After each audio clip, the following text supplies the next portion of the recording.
Hi, everybody. You're not going to hear much from Minus today, but before we begin with this amazing interview that Therek conducted, I just want to say thank you to those who donate to the show and always support us so much. That goes out to everyone who hits a thumbs up, subscribes to the channel, and shows up for our live chats or downloads us on iTunes or Spotify. Now, I do want to give a special thanks to our viewing group today, our group that's going to head into the dungeon with us, which is Crow Singing, our halfling druid friend, Sparrow, our elf druid friend, Bounty Code, the human paladin, and Faymom, also a human paladin. So thank you all for donating and supporting the show. We appreciate it greatly. So without further ado, let's get into it and let's have Minus stop talking, which he does so much. Welcome to the PantheonPlus Rewind. Good day, everyone. Welcome to a very special episode of The Rewind. In case you're new to the show, this is a podcast all about Pantheon Rise of the Fallen, the upcoming MMORPG by Visionary Realms. And this is one episode I've personally been looking forward to for a very, very long time, because today we are very lucky to be joined by none other than Pantheon's lead writer, Mr. JN Gerhart. Welcome to the podcast, Jan. Thank you so much, man. It is a great honor. Yeah, I've had this one circled on the calendar for quite a while because it's going to be a good conversation. And you've been so kind to give us an hour or so of your time, and we're gonna use that time. So we're not going to stay on the introductions here too long, because I want to delve deep into some lore questions. I want to talk about your writing in general because I find it really fascinating, and then just whatever else sort of comes up. But you know, when I was sort of preparing for this interview, Jan, I was thinking about like all the questions I wanted to ask. And of course, I have a million of them, right? But I realized that there's this sort of a fine line between obsessive knowledge seeking and good interviewing. So if I don't navigate that properly, just let me know. If you think that, you know, the questions are like, you know, something that you're like, I have a lot to say on that, but I'm not going to say that. That's fine. Because I do tend to ask too many questions sometimes, but I'm not going to let you off the hook either, right? We're going to get some lore secrets from you, right? If that's okay. Absolutely what I'm here for. Right on. Okay. So let's dive right in. Let's get started with it. And for those that may be new to the community, or maybe just discovering Pantheon, or just discovering your work in particular for Pantheon, let's do a quick introduction. Now, I know Visionary Realms is a small team and lots of people have different roles, but you're the lead writer. What does that mean for you? Do you have other roles as well, or is it strictly being the lead writer? So I don't know what lead writer means for other studios and other titles. For us, I'm fortunate enough that it's pretty comprehensive, and so that can be the beginning of a zone creation idea and writing down the history and getting that documented, as well as kind of putting almost like sticky notes for prominent NPC groups, factions, initially trying not to go too deep into perception, zips, like pings or anything like that, going too deeply into that, but getting an idea of like storylines and things that might be present. Then all the way through iteration, I work a lot with Jared Pullen and the art side of things, and that's got varying degrees. So when it was the races, that was, you know, pretty significant, pretty hot and heavy. But then we go through everything from like mood paints and getting an idea of just what the color palette is. I work a lot with Jared there, and all the way through all the iterations. So when it comes to actually concepting things, whether it's POIs or it's NPC races, flora, fauna, all of that stuff, we've got a pretty integrated little group that works through the creative iterations there. So have a lot to do there, and then taking that all the way through everything, like, you know, obviously perception pings, storyline stuff, dialogue, and then all the public facing stuff that we've got as well. Right. Yeah. So, I mean, so lead writer basically is a pretty all-encompassing sort of role that involves artwork, involves concepts. And one of the things that that strikes me is you know, when you're working with a group like that and you're working from a creative aspect, you know, bringing an idea to the table is sometimes can be a challenging process. Have you ever had something come up where you're like, you had this idea or something that sort of struck you and you brought it to the team and it was kind of like, it changed because of the feedback, or anything that you can think of, like sort of like an off the wall kind of idea that you got kind of feedback on that changed it quite significantly? Yeah, I mean, I've had some ideas. Like, I'm an MMO noob. Like, I know very little about other MMOs, especially when I started. And Right. so sometimes I'd have ideas that were like the same as what had been done somewhere else, and I had no idea. And so it's like, well, dude, that's like for instance, the original name for Kaga Sands was Naga Sands, and CP was like, that's not going to work. And I had no idea why until he told me. And I knew, and then that made sense. And so, I mean, part of the goal with any of the ideas is that it gets shaped by the team. So I'm usually looking for that, and it's just culturally part of how we do things. And so, especially with something that, like, if you're writing a book, then the narrative structure and the prose is almost successful unto itself, because it's really the audience is the reader. For a game, the audience is so different, and the marks of success are so different than just, was it a good story? So it's got to change. Like, when design gets its hands on the idea, whatever it is, I not only hope they shape it, they have to shape it in some way. So yeah, there have been other things that have probably changed pretty significantly. Sleepless, the original design for Sleepless was very different than his current iteration. Wow. There's a number of things I would say that are different. Also, my bandwidth for what's very different is somebody on the outside might go, it didn't change that much, but to me, things changed a lot. So yeah, that would be one. Yeah, nice. Yeah, okay, that's really interesting. Yeah, and it actually leads into my next question that I had, because it speaks to how writing, for a video game is much different than writing in some other medium. And the lore you've written is very consistent in the tone, but I think, and that's one of the things I really like about it, actually, is that there's very much a sincerity to the tone in the lore that you've written. But we've seen more recently, I would say, your sense of humor shining through as well, with some of the dialogue from the evaluation build, and I think some of the other streams where there's been interactions with NPCs. Now, I'm going on the assumption that that's your role as well. You write that dialogue, and so if I'm not correct in that, let me know. But what's it like to write that dialogue versus the sort of the background stuff? So most of it's me. Some of it is CP, but the majority of it is me. I mean, I think that is the most compelling way to tell a narrative. Sometimes it gets a little bit too long-winded in the case of some of our NPCs and some of the dialogue. According to some people, not according to me. Good. But, okay. Some people might say that. Right. We're still very much figuring that out. But I mean, that's the way that, to me, the most compelling history is told is through the people who have lived through it. And so, one of the things, one author that I admire is Brandon Sanderson, because he does so much world building through his characters. There's especially in Way of Kings, it's almost all through his characters. And I also love history. That's where my go-to is. Before any type of fiction is world history. And it's great to read a history book that goes through all of the phases and stages of a conflict or a culture or a time in human history. But some of the most gripping ones are where you get a firsthand account.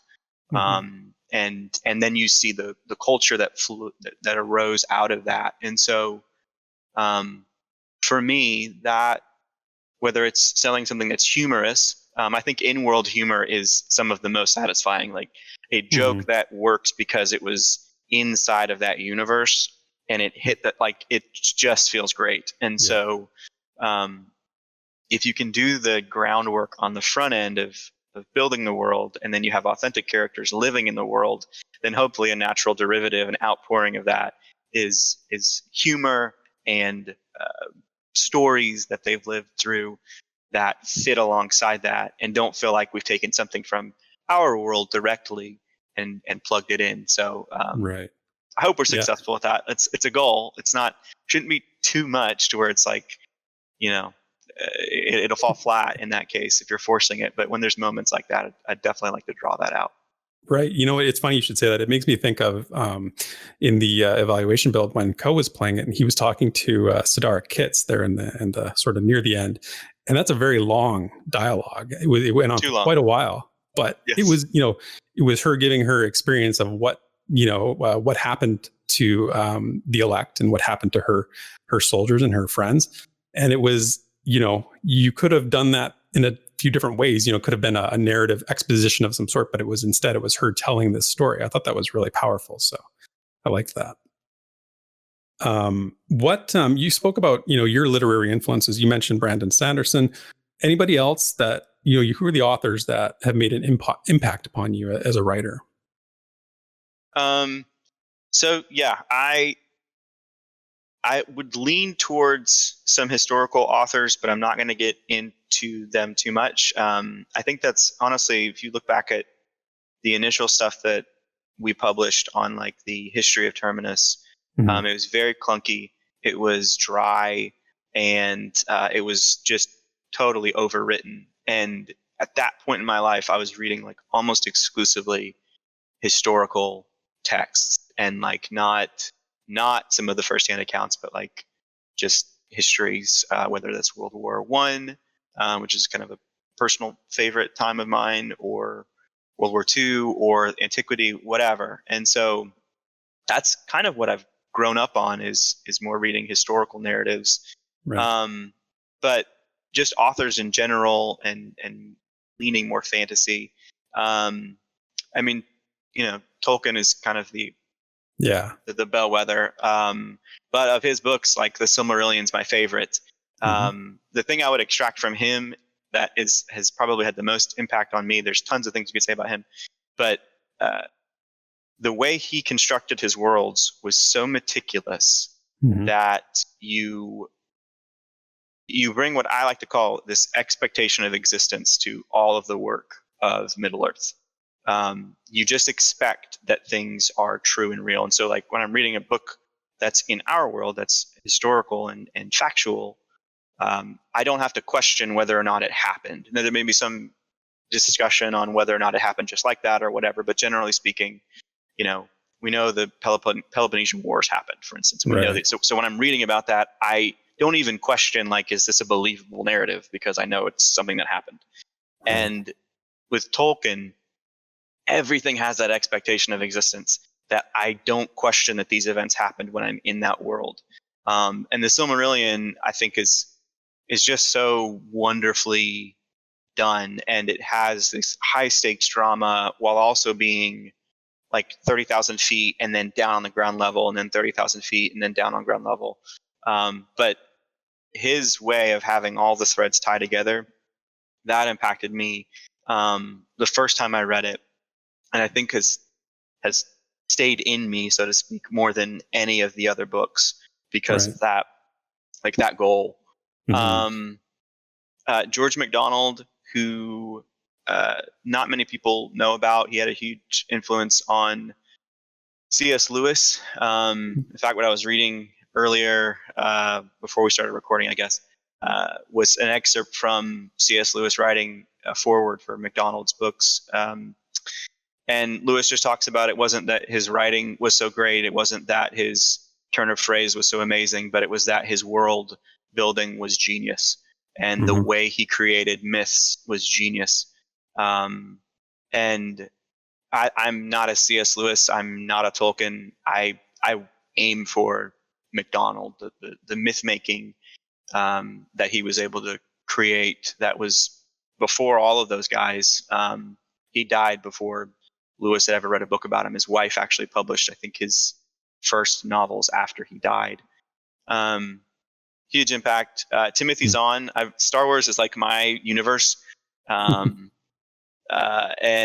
Timothy Zahn's work, the way he expanded the canon of back then, the characters that he created.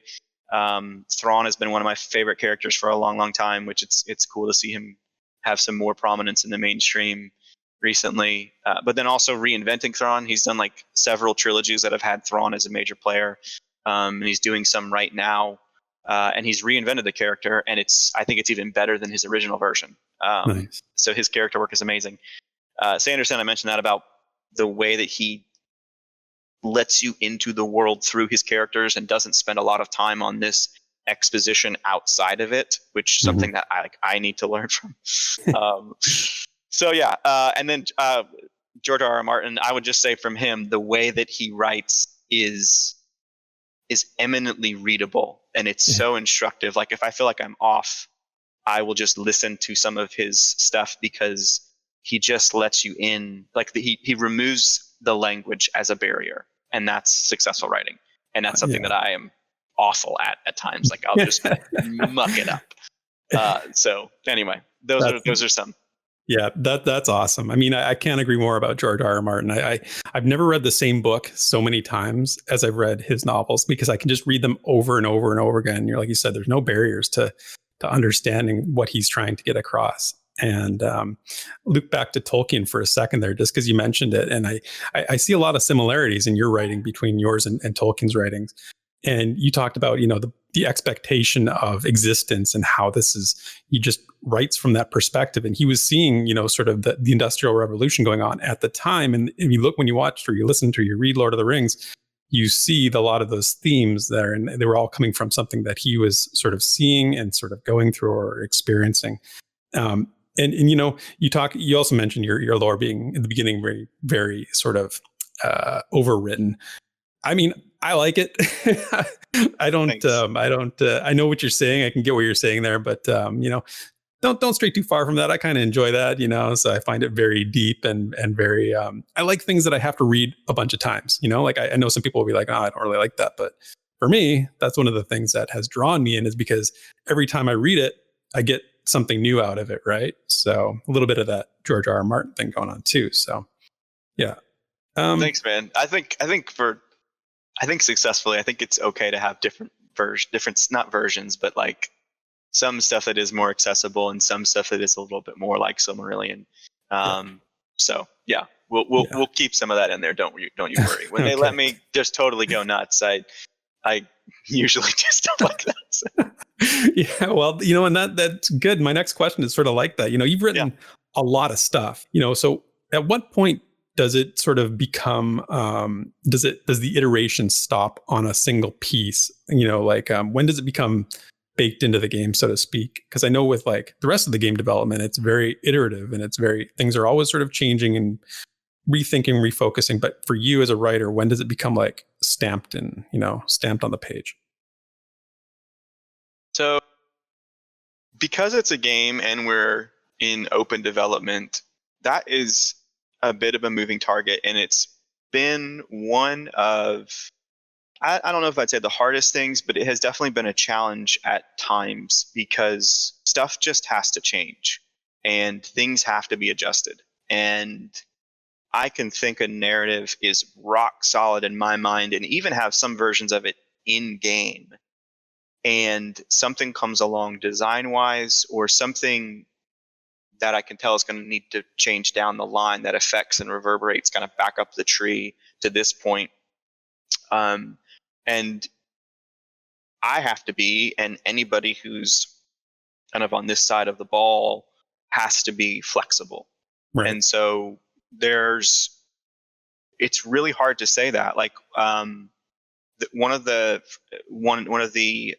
between the winds parts that we published. I don't, maybe a bit of a bean, but the second part where that character is going is up to the White Gate, which is where Thalen Greyborn and Dythir's Hand are. And the way that's like written out, but even more the way it was in my mind, was based off the White Gate being in this specific location in Faerthale. And we've had to move that. So from the time that was published to, it's not like a huge move. It's still in Faerthale, but it's, just when we're constantly looking at zone layout and trying to figure out what's the best way for this to be a great and rewarding experience adventure wise, and then also just traversable, and then also having appropriate balance of content pockets and stuff like that. And so if design comes to me and says, hey, we got to move something, I have to have a really good reason to say, no, we can't do that. And very rarely is that the right call. So in that instance, like, this just has to change. And so It's not a big deal actually, but that's something that was in, and we have like published, public facing stuff that I don't know that you could read it and tell at all. In fact, you probably couldn't. But to me, that was like where I panicked at first, like, oh my gosh, we're not even launched yet and we're already retconning things. And it's like, dude, come on. It's like, so it's a moving target, and it's, lore has just got to be very responsive to the needs of design, because it has to be a good game or it doesn't matter. Right.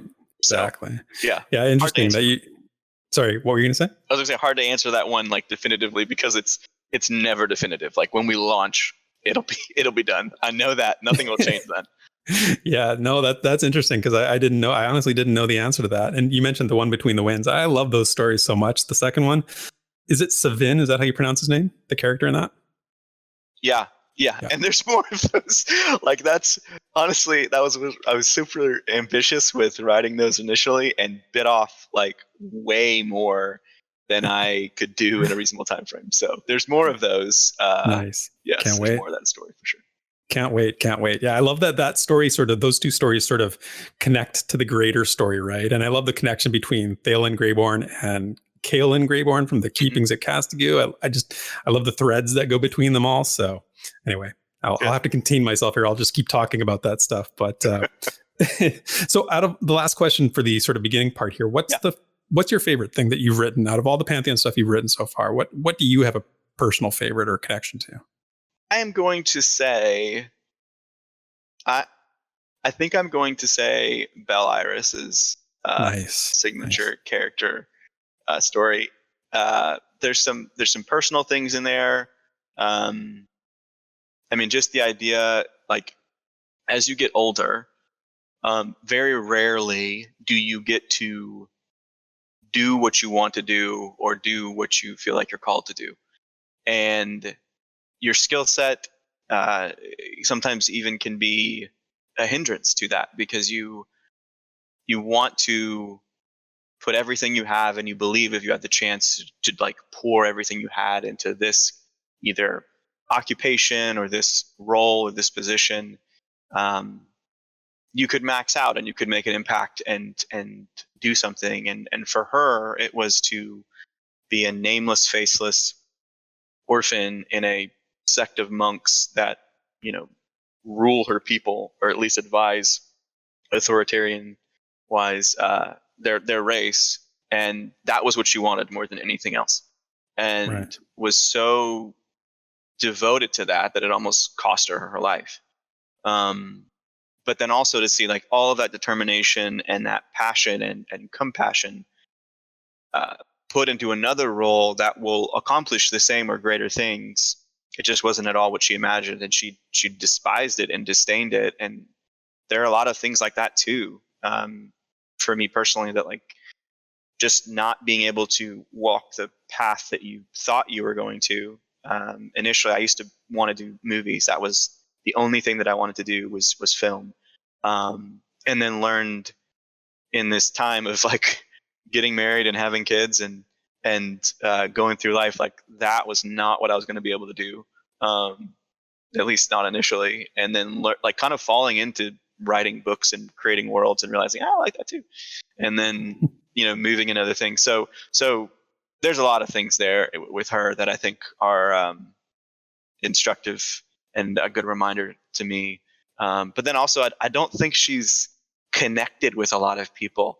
I think that I hear more about the other three signature characters a lot more than I hear about Belle Iris. And so there's part of that too that I'm like rooting for her, because she's already near and dear to my heart. But then, I don't think she's connected as much.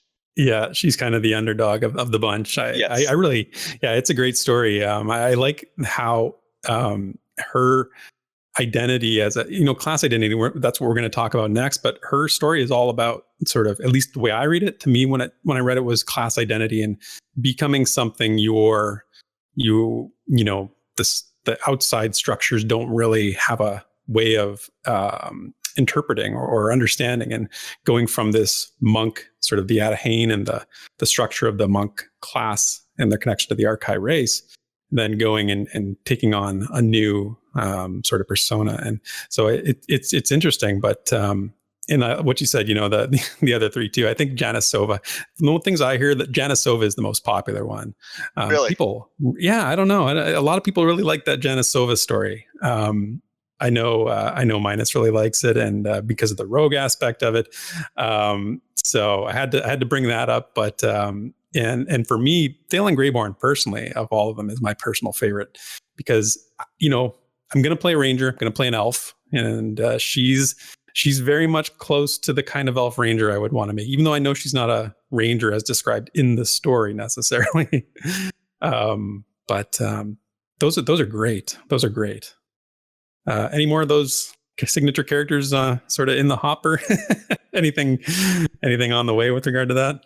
I don't know when we'll release more, but yeah, I mean, the idea is to do 9 total, one for each race. I mean, I can say that the Scar one will be a monk, and he is closely tied to the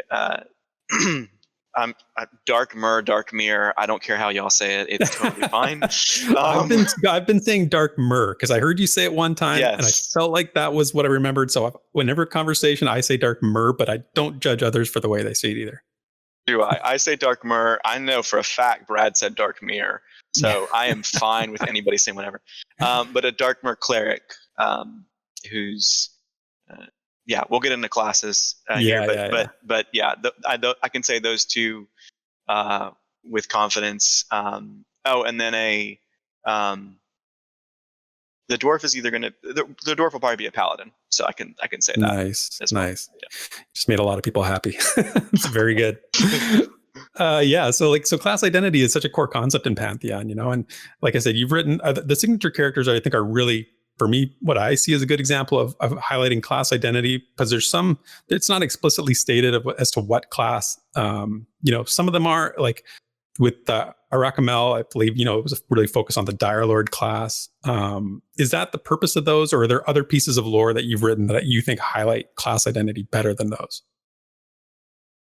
No, I don't think anything works as well as those if they work well.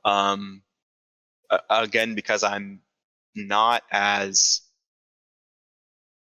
I don't have MMO instincts. I don't have that tutelage. I didn't grow up playing them.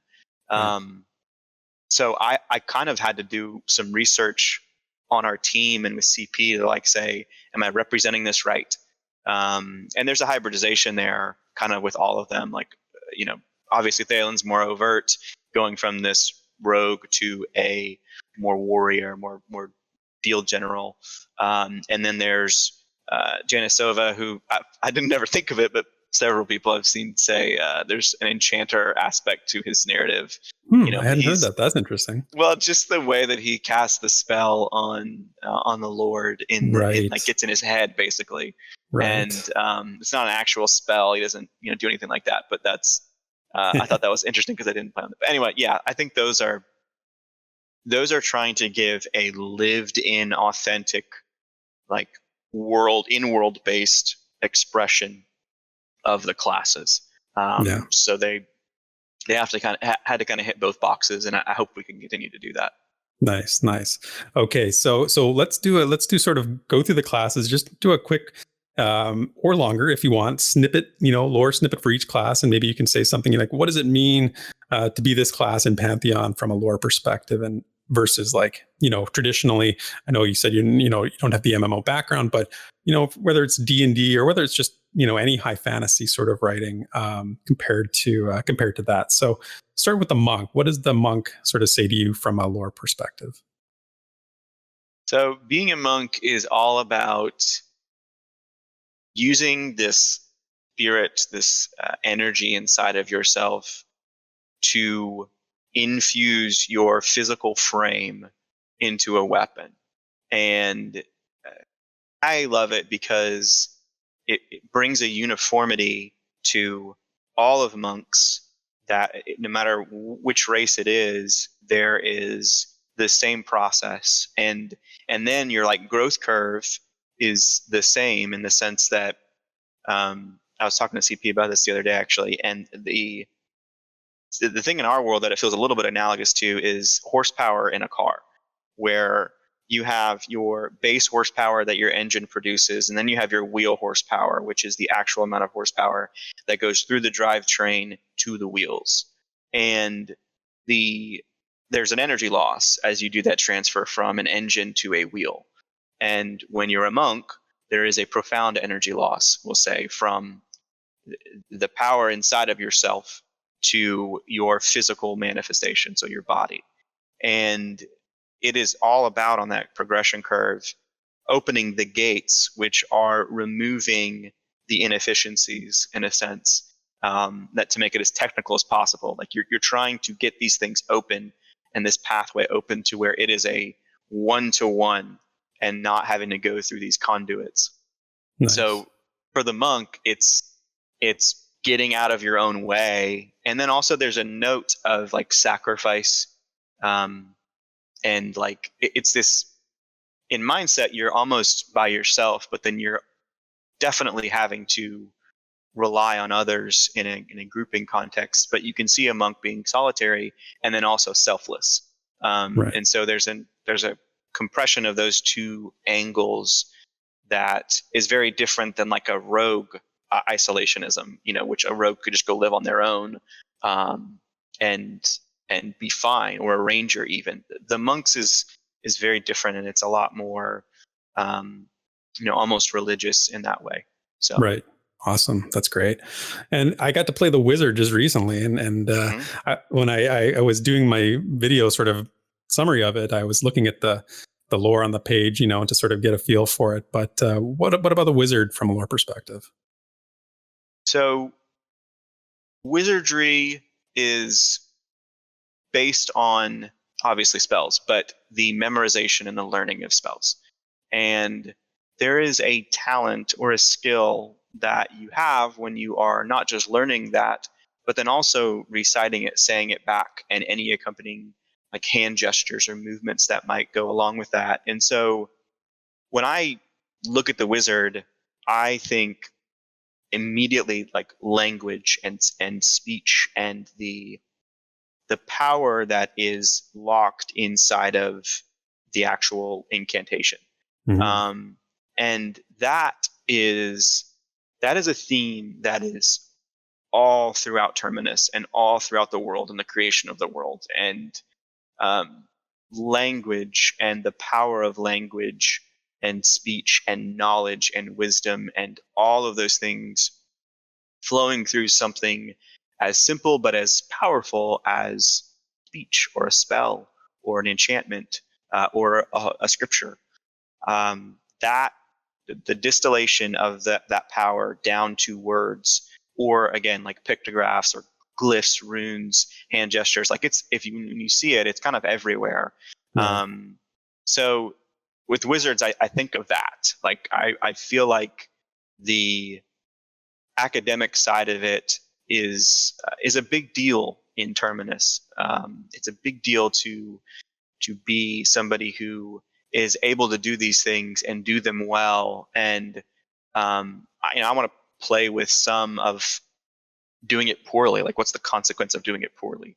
Right. So anyway, that's without going too far into that or too deep into that. Yeah. That's a big. Yeah, that's great. That's great. I enjoyed my time playing the wizard. It was quite fun, and I can attest to the power of the incantation. So definitely feel that. What about, you mentioned the enchanter? You said people had talked about Janisova possibly with some enchanter ability. What's the lore behind the enchanter? So enchanters are fascinating to me because they have a Loki quality to me, where they are able to be mischievous and like the rebels of the caster families, and they can be pompous, they can be showy, they can be just upfront with their almost subversion of magic, and having an influence on others that is not maybe as taboo as like a necro, but like it being something that is like, oh my gosh, get out of my head, like this type of influence that is just playful but also powerful, and the bandwidth that you can occupy within that space. Hopefully, whether it's actual play styles or in character and personality, I look at enchanters as having a very cool subset of characters that give a lot of different types of expression to those abilities, because there's a playfulness at the heart of it. That's not quite there like a wizard. A wizard is more like sober-minded, at least archetypically. Right. Yeah. Sounds like gnomes, actually. That I always think for some reason I equate gnomes with enchanters, and I don't know why, but they seem to have that. It can be serious, can be kind of silly, although the gnomes in Pantheon are a little more on the serious side than traditional gnomes. But anyway, sidetrack. Good point. Yeah. What about the warrior? The warrior is always very, sort of have an idea about warriors from basic Dungeons and Dragons stuff. But in Pantheon, what's the lore for warriors? So with warriors, and you see it kind of with the banner abilities, that there's a field general quality to it, a leading from the front, not just absorbing the hits and allowing everyone else to do their thing around you, but to really step into a role of leadership in the battlefield. I think that's what gives our warriors a certain degree of like heart and attitude and presence, that I'm just really attracted to. That role, like a regular tank role, is something that would never interest me. Like, I think about any type of role playing. Yeah, I just don't fit into that mold. But when I think about the type of mindset that it takes to kind of in an old world sense, like actually lead from the front, this sort of William Wallace, or name your hero from antiquity, that type of thing, that suddenly it feels like, oh my goodness, like that is compelling. I've enjoyed what we've seen of the warrior when we've seen Co play the warrior and putting down banners and that sort of mentality of being the more in command as opposed to just a shield of some sort. Now, obviously, my co-host for the Rewind, he's a rogue guy, loves the rogue, always plays a rogue. And one of the things he says all the time is a lore that he quotes about the rogue is the faceless affairs of nations, and I think that's from Janice Sova. Is that sort of what the rogue is about? Yeah, I think that might be from the description on the rogue itself. Oh, is it? I could be wrong. I'm probably wrong. You're probably right. I think you might know it better than I do. I don't know. I might not. That's my fear when doing any of one of these things, is that you're going to say something and I'm going to go, I don't have any idea. Oh, I wrote that? Lore for the rogue. Yes. Faceless affairs of nations. They are meant to occupy a number of different,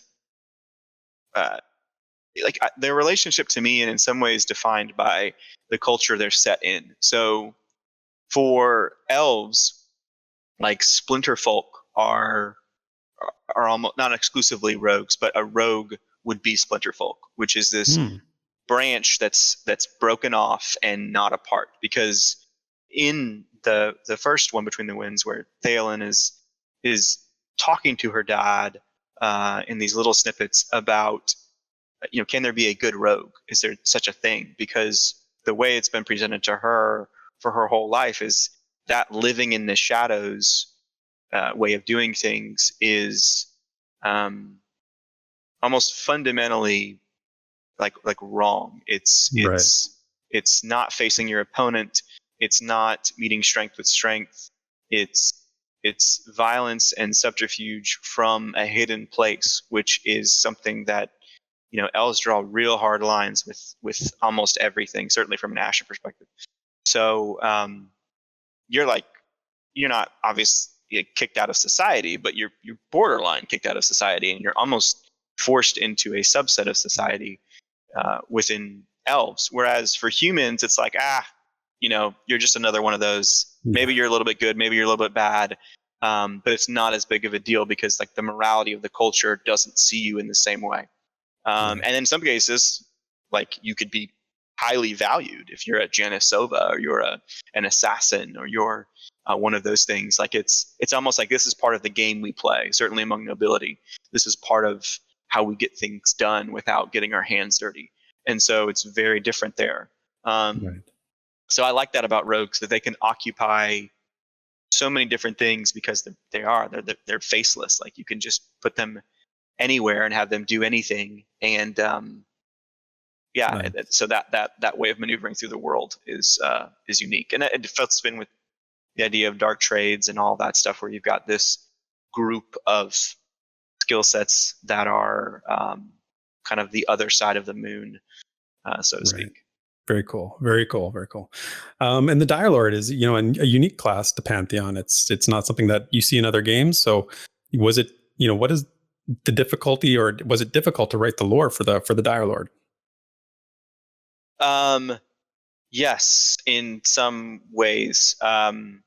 I should give, before I say anything else, I should give the yeoman's credit to CP with the characterizations of these classes, at least initially, because a lot of the initial stuff, I fed in some ideas, but really the tone of the class is so defined by obviously its abilities and its play style. And so that was CP, with others as well, but CP really like pointing the direction, if not steering the ship outright. And Dire Lord was one that early on was definitely totally his baby. And when I wrote Arakamel, I talked to him a lot and then kind of just took some shots in the dark. It was a Dire Lord. The Dire is something that is in and of Terminus, and that is very ancient. And the way that a Dire Lord relates to the Dire is kind of what defines him or her completely.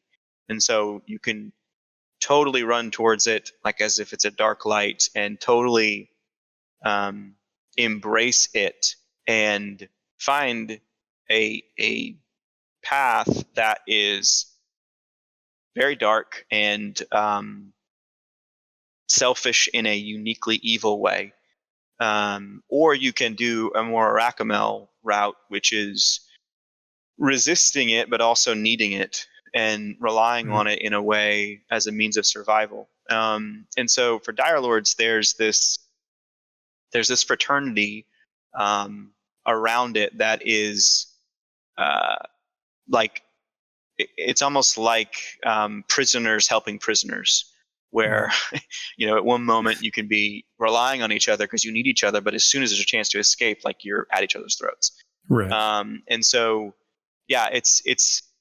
it's got a very unique spread, and I think of everything like as characters and narratives. So like the cast of characters for Dire Lords will be all over the map, like composed almost like militant ones to the absolute maniacs. Oh, that's so cool. That is so cool. And the fact like that the Dire is part of the world organically is such an interesting concept. I love that. So I can't wait to explore and look into that and find more things in the world about that. But yeah.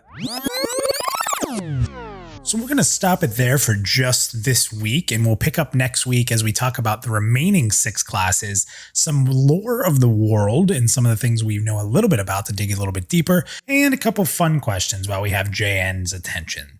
Join us next week for part 2. Thank you for listening to this week's episode of the Pantheon Plus Rewind.